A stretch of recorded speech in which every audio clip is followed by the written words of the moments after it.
Olá, bem-vindo a todos. Meu nome é Valesca Lagranha, trabalho no Centro Estadual de Vigilância em Saúde e vamos falar hoje sobre a vigilância da dengue. Bom, a dengue ela é uma doença infecciosa aguda, de curta duração, de gravidade variável e é transmitida por um vírus, dengue vírus, e é transmitida por um vetor chamado Aedes aegypti, que todos nós conhecemos muito bem. Existem 4 tipos de vírus da dengue: dengue 1, 2, 3 e 4. Isso quer dizer que uma pessoa pode ter dengue até 4 vezes na vida. Uma vez que a pessoa é infectada, com um sorotipo, ela fica protegida contra aquele sorotipo para o resto da vida, mas isso não impede que ela possa ter infecções aos outros sorotipos. O período de incubação do vírus é de 3 a 14 dias. Isso quer dizer que uma pessoa, quando ela é picada pela mosquita fêmea, ela pode ficar incubando esse vírus durante 3 até 14 dias e aí sim começar a manifestar os sintomas. Essa incubação é de média de 5 a 6 dias. A duração da doença é em torno de 2 a 6 dias, Como a grande maioria das doenças virais que nós conhecemos, as pessoas têm essa infecção e se recuperam após cerca de uma semana. Com relação à situação epidemiológica no Rio Grande do Sul, a Secretaria da Saúde desenvolveu um painel de monitoramento, onde todos os casos de dengue são plotados nesse painel e podem ser visualizados pelos gestores. Esse painel ele é atualizado diariamente, em dias úteis, e sempre abaixo do painel tem a data da última atualização. Como exemplo aqui de hoje, nós temos a atualização em 23 de março de 2025, às 8h47. Esse painel traz todos os dados de monitoramento da série histórica do estado de 2015 até 2025. O gestor pode olhar aqui a sua macro-região de saúde, a sua coordenadoria, região de saúde e município. Então, nós vamos ter o quantitativo de casos que entraram suspeitos, os confirmados, número de óbitos e uma série de outras análises que podem ser feitas e que nós vamos mostrar posteriormente. Com relação aos sorotipos, como eu falei para os senhores, nós temos 4 sorotipos da dengue. No Rio Grande do Sul, em 2024, nós tivemos a circulação de 2 sorotipos, o dengue 1, que está no mapa pintado na cor azul, e o sorotipo 2, pintado na cor verde. As áreas achuradas são a co-circulação. Então, nós tivemos muitos municípios com co-circulação, ou seja, pessoas suscetíveis a ter mais de uma dengue, porque temos, então, nesse município, a circulação de 2 sorotipos. Temos muitos municípios que não teve identificação de sorotipo, ou porque não enviaram a amostra ao LACEN, ou porque enviaram e não foi possível a identificação por não ser uma amostra oportuna. Em 2025, até a semana epidemiológica 11, nós já temos a circulação do dengue 1 e dengue sorotipo 2 no estado, e tivemos recentemente a introdução do sorotipo 3 no município de Porto Alegre e Sapucaí. Isso quer dizer que toda a população suscetível, no ano de 2024, 23 e 22, que nós tínhamos a circulação do sorotipo 1 e 2, podem ter novamente uma infecção por dengue através dessa introdução do sorotipo dengue 3. Com relação à vacinação da dengue no Rio Grande do Sul, nós temos uma vacina aprovada, um registro na Anvisa de 4 a 59 anos, mas a distribuição dessa vacina pelo Ministério da Saúde no SUS está disponível para pacientes apenas de 10 a 14 anos. Quem definiu esses critérios, então, de distribuição para o SUS foi o PNI, o Programa Nacional de Imunizações, junto com o Comitê Técnico, que elencaram critérios. Então, a gente sabe que se a vacina está disponível para o público de 59 anos, e um dos públicos que mais agravam, no Rio Grande do Sul e no Brasil como um todo, é a população de fato mais idosa, de 60 anos, aquela população que necessita de mais hospitalizações. Então, nesses critérios, já que a vacina não estava disponível para esse público-alvo, foi elencado qual seria a segunda população mais suscetível a hospitalizações. Então, crianças de 10 a 14 anos. Outro critério utilizado, município com mais de casos numa série histórica de 10 anos, população acima de 100 mil habitantes, municípios que tivessem população com mais de 100 mil habitantes, com predominância do dengue 2. Então, a partir desses critérios, o Rio Grande do Sul, num primeiro momento, ficou de fora desse remessa de vacinas, porém, na segunda remessa, então, 4 municípios foram agraciados com a vacina, com o imunizante: Porto Alegre, Novo Hamburgo, Erechim e Santa Cruz do Sul. E aí todos os municípios pertencentes a essa região de saúde também receberam o imunizante, independente do porte populacional. Então, nós temos no Rio Grande do Sul, ao todo, 67 municípios com o imunizante da dengue. Com relação aos óbitos por dengue, nós temos na nossa série histórica uma predominância de óbitos acontecendo em pacientes acima de 60 anos, por serem pacientes que muitos já têm algum tipo de comorbidade. Em 2022, nós tivemos 66 óbitos, 2023, 54 óbitos, e 2024, tivemos 281 óbitos. E todo óbito por dengue ou suspeito de dengue, ele passa por uma série de investigação, pela vigilância epidemiológica municipal, regional e do nível do central aqui no Centro Estadual de Vigilância em Saúde. E nessa investigação desses óbitos, nós chegamos a algumas informações que são importantes para tentar organizar melhor a rede assistencial para que a gente possa evitar esse óbito, já que todo óbito por dengue, a priori, ele pode ser evitado se bem manejado e bem classificado. Então, nós notamos nessas investigações que a frequência, né, a procura pelo primeiro atendimento de um paciente suspeito de dengue, ele se dá 75% na rede de urgências e emergências, ou seja, a grande maioria dos pacientes procura como essa primeira porta de entrada para receber o atendimento, e muito pouco ali, 21%, procura unidades de saúde básicas, né? Então, a gente sabe que a dengue é uma doença que ela pode ser muito bem manejada ambulatorialmente, e apenas casos graves procurar hospital e UPA. Com relação, né, à peregrinação do paciente, a gente percebe que a grande maioria dos pacientes procura pelo menos 2 vezes atendimento, sendo o mínimo de 1 vez e o máximo de 5 vezes por essa procura. Um paciente demora, em média, 3 dias até procurar o atendimento, 5 dias até internado e 10 dias até a evolução a óbito. Com relação aos sinais de alarme desses pacientes, isso é bem importante para que todas as unidades básicas, todos os serviços de saúde, seja ele de urgência, emergência ou unidade básica, fiquem atentos àqueles pacientes suspeitos de dengue, né? Os principais sintomas de alarme são a queda na pressão e a queda das plaquetas. E o terceiro sinal de alarme mais frequente é a dor abdominal. Então, é muito importante prestar atenção numa cidade que está tendo uma epidemia de dengue para esses sinais de alarme, para que haja o manejo correto do paciente, para que ele não evolua a óbito. E aqui só um exemplo, né, de um print das nossas investigações de óbitos, mostrando essa peregrinação do paciente. Então, o paciente idoso com comorbidade vai numa UPA, tem hipótese diagnóstica de dengue, recebe alta, procura novamente a UPA no dia seguinte, tem alta, vai para uma unidade básica, tem hipótese de dengue e é transferido, né, a unidade percebe esse sinal de alarme e transfere para uma UPA, ele chega na UPA e tem essa alta novamente, vai no mesmo dia para o hospital, é internado na UTI e evolui a óbito.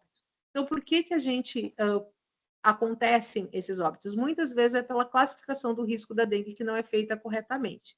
A dengue, ela tem uma classificação de risco que é específica da dengue, ela não pode seguir aquela classificação tradicional usada nas portas de entradas de urgência e emergência.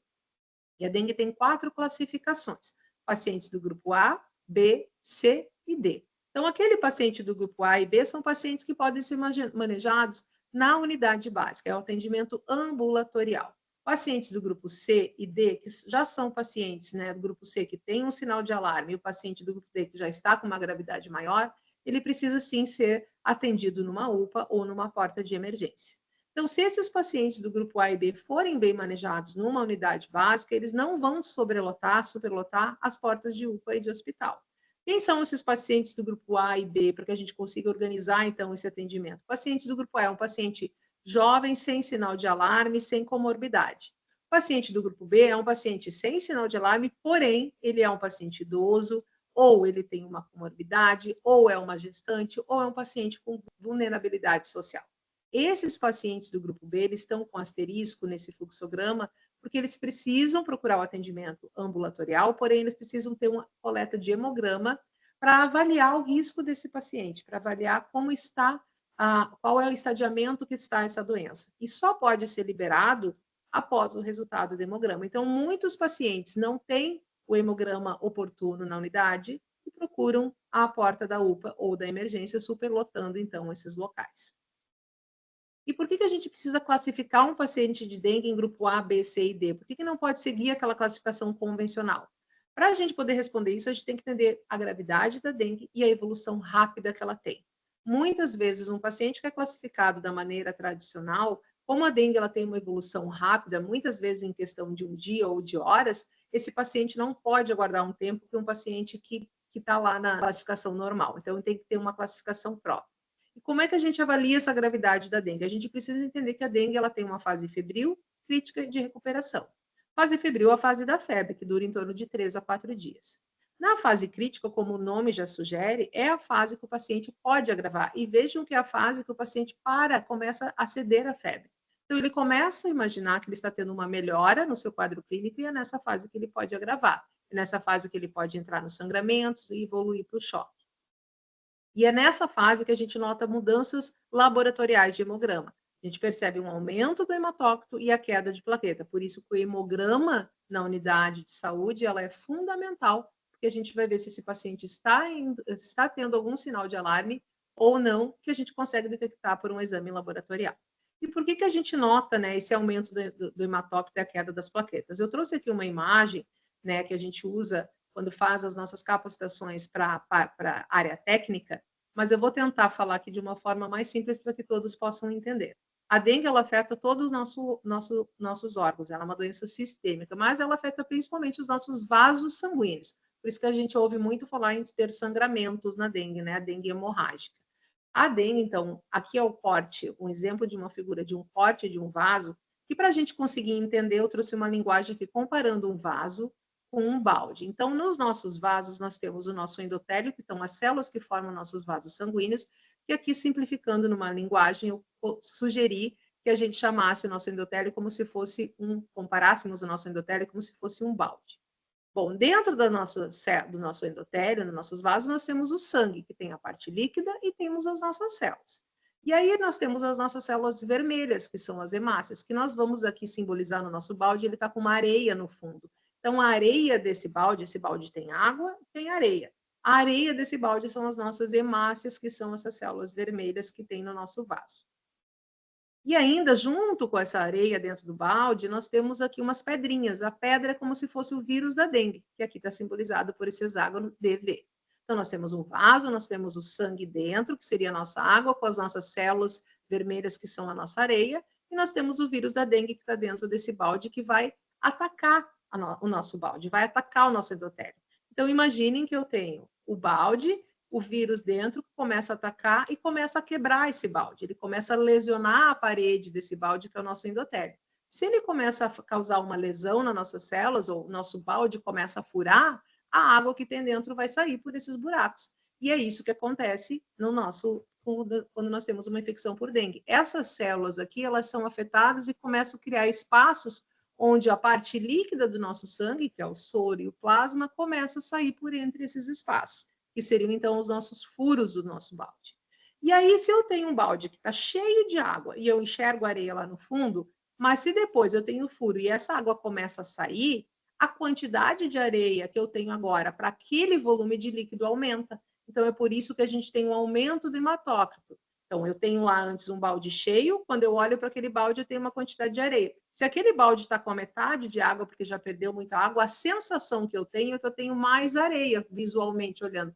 Para a proporção de areia para aquela água ficou maior. Então, é por isso que é importante o hemograma, porque a gente nota esse aumento do hematócrito, o aumento das nossas hemácias, que é um sinal de que o líquido está sendo extravasado.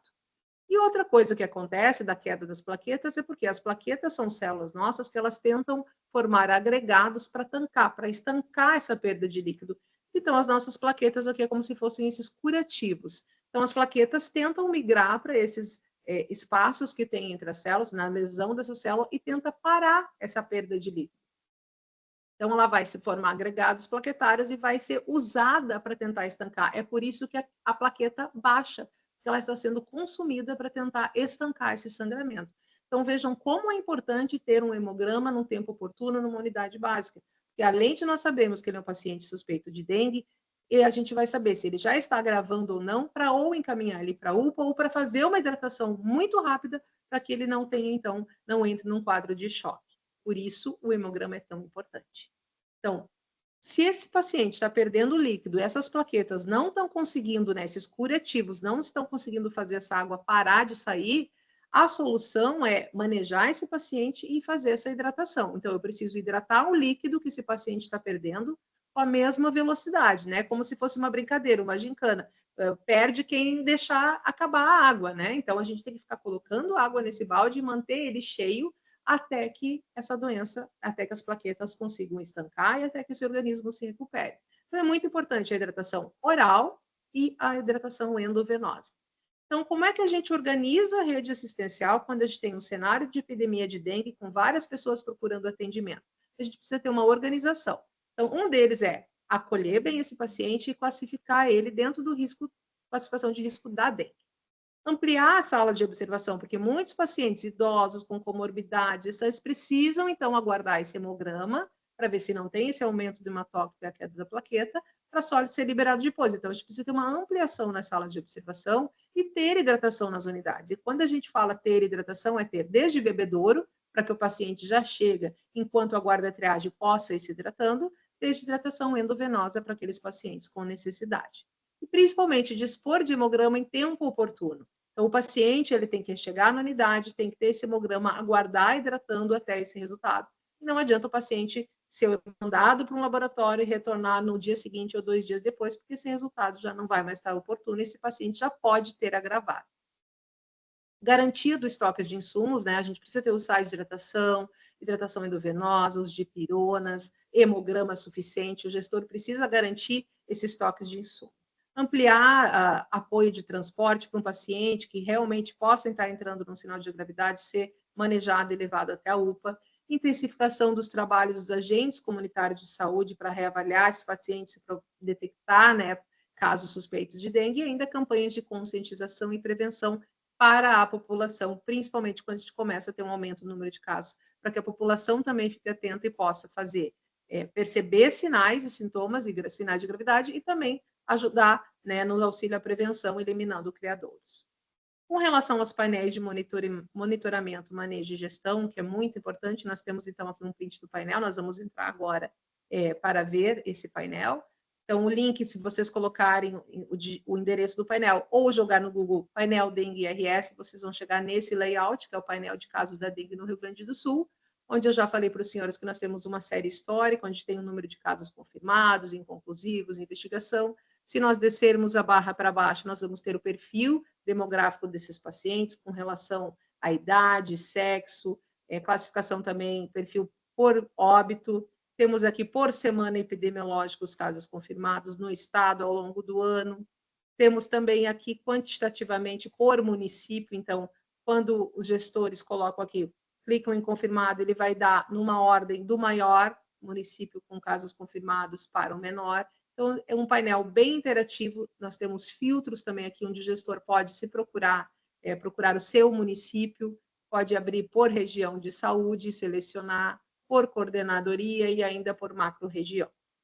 E nós temos botões aqui em cima desse painel que levam para outros painéis. O sobre, onde existe um PDF explicando todos os termos usados nesse painel, o que é uma notificação, o que é um caso inconclusivo.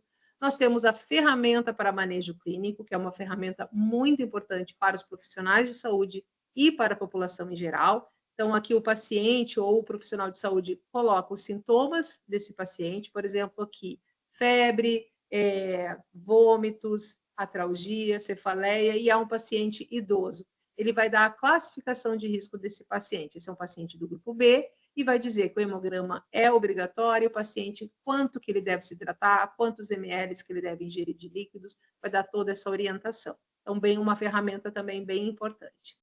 Nós temos também a ferramenta de apoio à gestão municipal, que é uma ferramenta muito importante para o gestor. Clicando nessa ferramenta, então, ele vai abrir um painel onde é baseado, todos os dados são baseados no plano de contingência estadual. Então, o município se enxerga aqui por cores, de acordo com o estágio operacional que o município se encontra, né? Na normalidade, mobilização, alerta e emergência. Também vai ter os estágios operacionais por região de saúde, para que o gestor possa ver como ele está e como os municípios em volta dele também estão, por macro-região e, por fim, o estágio operacional do Estado. O município, para ver ações mais detalhadas referente ao seu município, ele pode clicar na aba município, aqui ele digita, né, o nome do seu município, por exemplo, vamos colocar aqui como exemplo Sapucaia do Sul, já aparece aqui, a gente clica. Dando um exemplo, Sapucaia do Sul estaria no estágio operacional de alerta, teve 196 casos nas últimas 4 semanas, tem os sorotipos dengue 1 e 3, é um município infestado, quantos agentes de endemias tem, e principalmente o cálculo a ser usado para aquisição de insumos para a organização da rede assistencial para Sapucaia nesse momento é o cálculo 1, e quando o gestor desce essa aba, ele clica no cálculo 1, e ele vai dar uma estimativa de quantitativo para os próximos 6 meses de dipirona, sais de hidratação oral, hemograma, soro fisiológico, cadeiras para fazer, poltronas para fazer hidratação venosa, e aí o gestor pode usar essa estimativa para fazer as aquisições dos seus insumos. Claro que isso é uma ferramenta de apoio, o gestor ele deve fazer uma análise do seu município, mas ela é uma ferramenta que auxilia muito nesse cálculo de quantitativos. Ainda abaixo, para o estágio operacional de alerta que o município se encontra, tem ações elencadas por eixo, né, de atenção à saúde, que ações que podem ser priorizadas, ações de gestão, de vigilância ambiental e de vigilância epidemiológica. É um painel muito intuitivo, em que o gestor pode usar para ter como um apoio à sua gestão. Voltando para o nosso painel de monitoramento, nós temos ainda uma outra aba, que é o painel das arboviroses, que leva para outras arboviroses, como a chikungunya e a zika. Então, aqui a gente vê os casos de chikungunya e os casos de zika e de febre amarela do estado. Nós temos ainda outros painéis, que vai abrir uma aba, nós vamos ter os painéis da vigilância ambiental, como, por exemplo, o levantamento do LIRA, levantamento monitoramento através das OVTrampas, e podem também, aqueles municípios que aderiram às OVTrampas, ver os seus índices de positividade do seu município e dos municípios vizinhos. Olá, meu nome é Paola Moraes, sou bióloga aqui do Centro Estadual de Vigilância em Saúde do Estado do Rio Grande do Sul. E agora a gente vai falar um pouco sobre ações de vigilância e controle do Aedes aegypti, que é um mosquito vetor das arboviroses, como dengue, zika e chikungunya. Para começar, nós temos que falar quais municípios do Rio Grande do Sul estão infestados, né? Eles possuem a presença desse vetor. Então, nós temos aí cerca de 95%, mais de 95% dos nossos municípios com a infestação do Aedes. Ou seja, praticamente todo o território gaúcho está suscetível à presença desse mosquito. Então, se houver circulação viral, né, pessoas doentes nesses locais, pode haver uma transmissão para um surto e uma epidemia dessas doenças. Como monitoramento, nós temos o LIRA, que é um levantamento de índice rápido do Aedes aegypti, onde são amostrados alguns locais, alguns imóveis, para fazer a coleta de presença de larvas, identificação dessas larvas para ver de qual mosquito ela é, e com isso a gente consegue saber a distribuição dos vetores no meu território municipal, a incidência dos focos desses criadouros e a identificação dos principais tipos de criadouros. Então, eu vou saber se o meu problema ali no meu município, ele é com os grandes criadouros, grandes reservatórios, por exemplo, caixas d'água ou cisternas, né? Alguns municípios sabemos que nós temos a cultura de coletar água para usar depois, irrigar a horta. Outros municípios podem ser pequenos criadouros, como aquele pratinho, aqueles resíduos pequenos, garrafas PETs, podem ficar pelos pátios ou terrenos baldios, podem virar criadouros também. Então, com esse levantamento de índice, nós conseguimos fazer essa identificação para sabermos onde estão esses locais de principais focos que nós precisamos tratar ou eliminar, para que a gente não tenha produção de mosquitos, para que possa ter a circulação das doenças. Outro tipo de monitoramento que pode ser feito é através do uso de ovitrampas. Ovitrampas são armadilhas de oviposição, né? Então a mosquita ela vai colocar os ovinhos.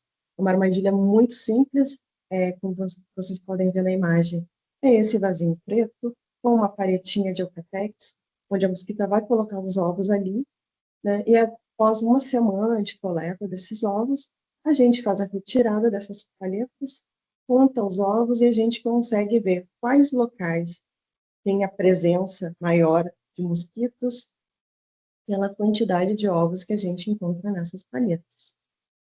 Esse monitoramento, ele consegue nos gerar mapas através do sistema que o Estado disponibiliza.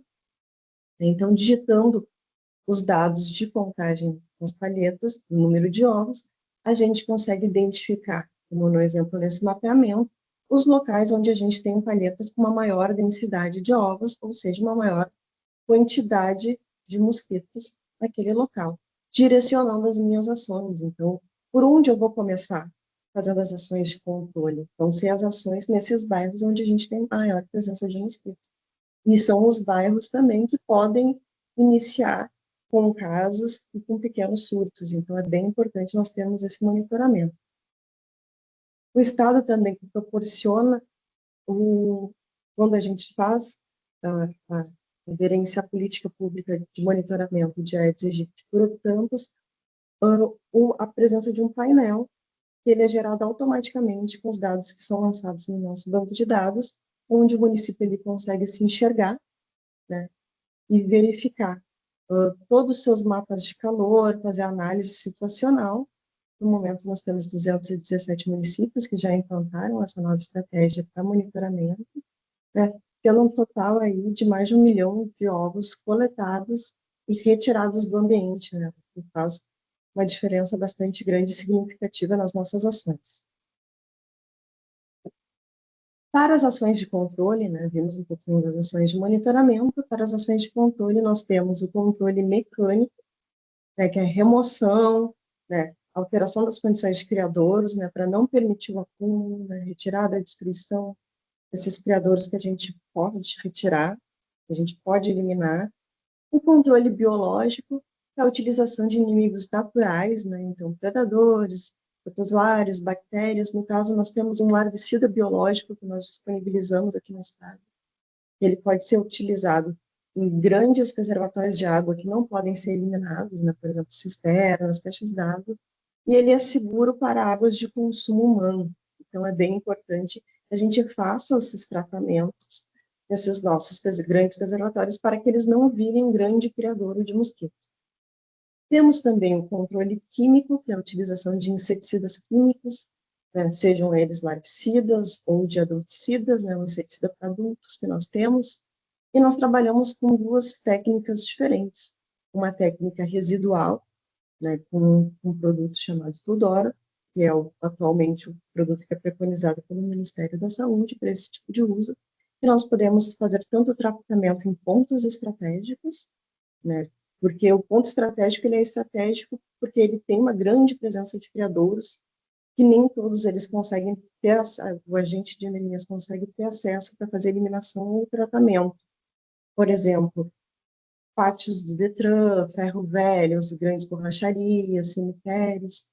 Então, esse mosquito, ele vai achar um criador ali que vai estar escondidinho e a gente não vai conseguir fazer o tratamento com larvicida. Mas, fazendo esse tratamento residual desse produto, quando o adulto emergir, né, o mosquito alado, ele vai sair voando, quando ele pousar na superfície tratada, ele entra em contato com o inseticida e ele morre. Por isso que é muito importante que a gente faça o tratamento periódico desses pontos estratégicos. Pontos estratégicos, eles podem ser um grande impulsionador do meu surto, da minha epidemia no município, por ter esse potencial de gerar uma grande quantidade de mosquitos. Então, é essencial que a gente faça esses tratamentos preventivos nesses locais. E também o controle químico com ultra baixo volume, a UBV, que pode ser tanto acostal, portátil ou a veicular.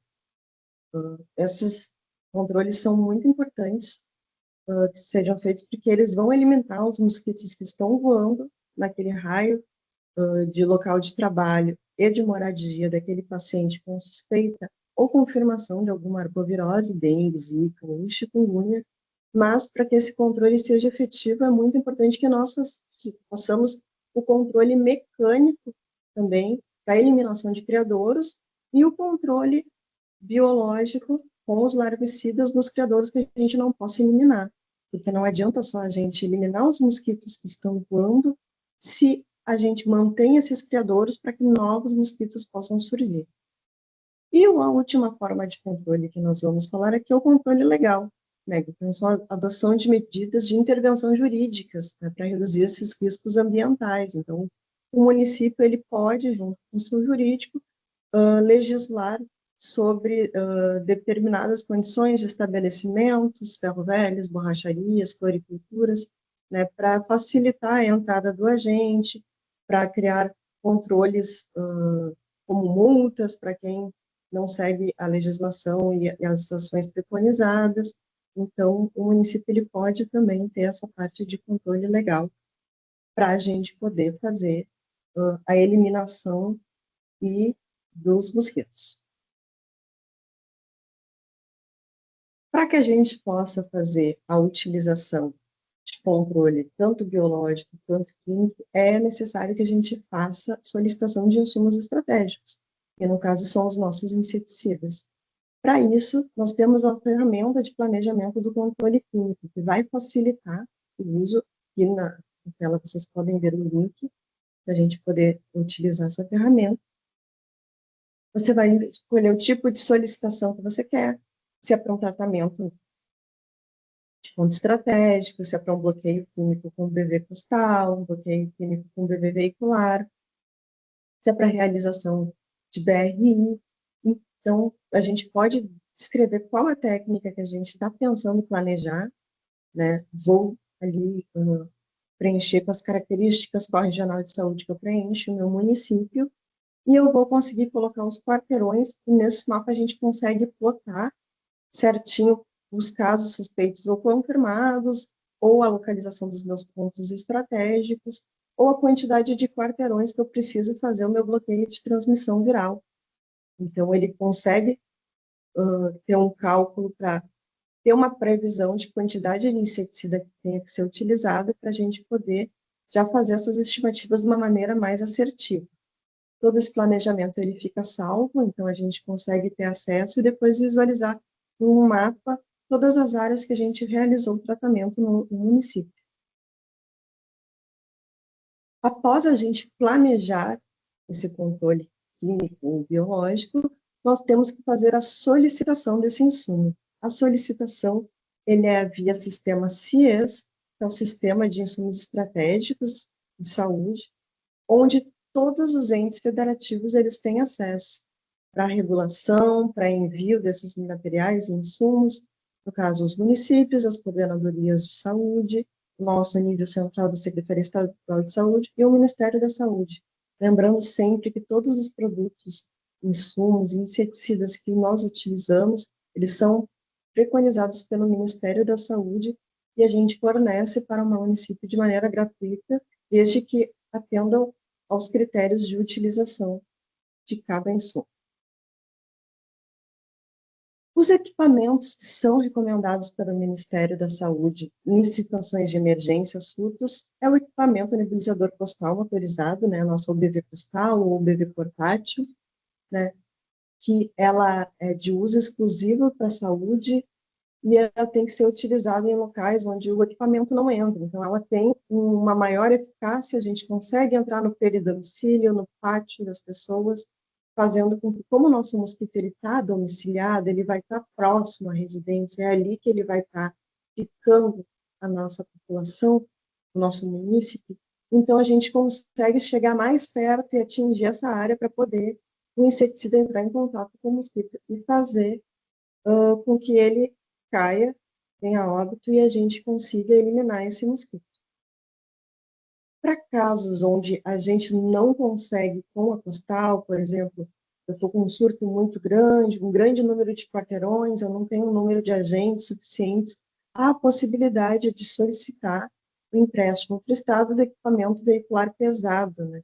Ela também é uma UBV, que ela vai numa caminhonete, ela tem um rendimento maior, apesar de a eficácia ser limitada, né? Porque, diferentemente da postal portátil, que a gente consegue entrar no peridomicílio, no pátio das pessoas, a veicular ela passa apenas na rua, mas já serve para fazer um bloqueio de transmissão viral, quando eu tenho um caso onde eu tenho muitos quarteirões e eu não tenho como fazer o bloqueio de todas as áreas em tempo oportuno. Então, também é uma alternativa que nós temos para fazer essas ações de bloqueio. Aqui, o estado do Rio Grande do Sul, nós fomos precursores de uma técnica chamada borrifação residual intradomiciliar específica para o Aedes aegypti. Então, foi oferecido treinamento para todos os municípios do Rio Grande do Sul, sendo que 91% desses municípios já possuem equipe treinada para essa técnica. Ela é muito eficaz. Ela é uma técnica que ela deixa um residual de inseticida nas paredes dentro dos domicílios, sejam eles residências, comércios, imóveis especiais, como prédios públicos, área de acolhimento de unidades de saúde, CRAS, toda essa parte onde a gente tem uma grande circulação de pessoas nos prédios públicos, que as pessoas elas ficam aguardando atendimento e ficam expostas aos mosquitos. Então, a gente trata as superfícies desses ambientes com esse inseticida que tem um poder residual de até 4 meses, e com isso, quando o mosquito pousar naquela superfície, ele vai morrer, deixando aquela população que circula nesses espaços protegida. Essa técnica ela foi introduzida como política pública a partir da sazonalidade de 2023 e 2024, tendo registro de 85 municípios que já aplicaram essa técnica, e para a sazonalidade de 2024 e 2025, que é a sazonalidade presente até o momento, né, esses dados são de 27 de março de 2025, temos 144 municípios que já se beneficiam dessa técnica. Então, é uma alternativa onde a gente tem uma menor deriva do inseticida, uma aplicação extremamente focalizada e específica para o Aedes aegypti, que serve para proteger a população, uma nova forma de fazer um tratamento antes de começar os grandes casos, porque os bloqueios com as UBVs acabam sendo apenas a partir de casos suspeitos ou confirmados. Vocês já viram um pouquinho sobre o programa Qualifica, mas nós temos ainda 3 metas relacionadas com monitoramento e controle de vetores, porque quando a gente começa com um surto ou uma epidemia no município, é muito importante que a gente tenha um bom manejo do paciente, uma organização da assistência, um monitoramento dos casos, mas nós não podemos esquecer de que se a gente não eliminar os mosquitos, a epidemia ela só avança, porque o que leva a epidemia a ampliar suas áreas é a presença do mosquito contaminado. Então, nós temos que ter um foco no controle desses vetores, a eliminação desses mosquitos e a eliminação dos criadores. E, por isso, o Estado trouxe 3 metas relacionadas devido à importância desse assunto. A primeira meta está na ficha 5, que ela tem a ver com monitoramento, porque a gente precisa saber como está a situação do nosso município para poder direcionar as ações. Então, essa meta compõe a realização de monitoramento por ovi-trampas, em pelo menos 8 dos 12 meses do ano, né, de monitoramento efetivo, a instalação e retirada da armadilha, a leitura das paletas, e a gente faça a alimentação dos dados no sistema, ou a realização de pelo menos 3 dos 4 liras que são preconizados no ano. Essa ação é uma ação estratégica, então ela dá um acréscimo de 5% do valor que o município vai ter direito. A ficha 6 ela é uma ficha que remete às ações de controle. Então, a meta é a realização de controle através da BR-AETS, essa técnica preventiva que nós temos, com inseticida residual, ou a realização de controle químico com inseticida residual em pontos estratégicos que nós também falamos. Então, são ações de controle preventivos que são essenciais para que a gente consiga manter a epidemia de uma maneira controlada, ou até, inclusive, fazer com que não ocorram surtos, se bem controlada a presença do mosquito, e ela também é uma ação estratégica. Lembrando aqui que para a meta é fazer a BRI ou o tratamento residual em pontos estratégicos, mas nada impede que o município faça as 2 ações, e assim ele fique mais protegido também. E a última meta que nós temos em realização, monitoramento e controle de vetores está presente na ficha 7, que é ter e manter equipe treinada para a realização de ações de controle vetorial.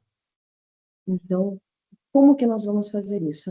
O município ele tem que manter a sua equipe e comprovar o treinamento, pelo menos um treinamento nos últimos 24 meses dessa equipe.